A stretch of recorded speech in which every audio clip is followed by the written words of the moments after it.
Honorable James Macharia is one of the most hard-working cabinet secretaries in this government. He is a man, since he ascended to that office, who supervised the implementation of the SGR that was done before schedule. He has supervised the building of low-volume roads up to bitumen standards, 6,600 kilometers, 2,700 kilometers are ready, and the rest are on course. There are so many programs that are going on. Indeed, for the legacy of the president, our President Uhuru Kenyatta, if there is something that can be talked about that is tangible, that can be seen and be felt, it is under the transport and infrastructure docket. The attempt to portray James Macharia as a failure, as incompetent, is condemned here in no uncertain terms, and we want to explain to the people of Kenya why. What is happening, ladies and gentlemen of the press, is that the operations of the SGR, which CS Macharia has supervised and implemented, are incompatible with the interests of the private container freight stations in Mombasa. The two cannot go together. Those people have waged an onslaught on the cabinet secretary with a view of intimidating him to stop implementing the SGR operations. And what is happening, and we must be very candid, is that the owners of the container freight stations, majority of them, are also the owners of the leading newspaper station.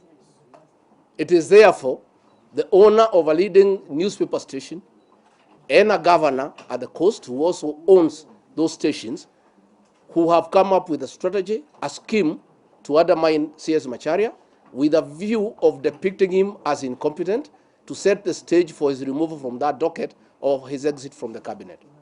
We want, as leaders, to urge the CS not to be intimidated, to proceed with the work he's doing of overseeing the implementation of the SGR, the construction of roads, highways, bypasses, and no other infrastructural programs that have been set aside by the government. And we want to say, we don't want people to pretend they are with government during the day, and then at night they are having plots to undermine the very cabinet secretary implementing the programs of the same government that they are pretending to support. And this is what is happening. And we want to say that from this region, we are behind the CS, and we are telling him not to be intimidated, not to be deterred. The people of our region, and indeed the entire country, are behind him, and will not allow that intimidation. And we want to also urge the media owners to allow the editorial policies of their newspapers to be independent. They should not mix their personal business interest with the editorial policy. We saw 7 pages of that newspaper, of lies, of unedos, of things that cannot happen and are not possible, without taking time to verify the details. It is pure vendetta meant to intimidate the cabinet secretary and to undermine that docket of infrastructure.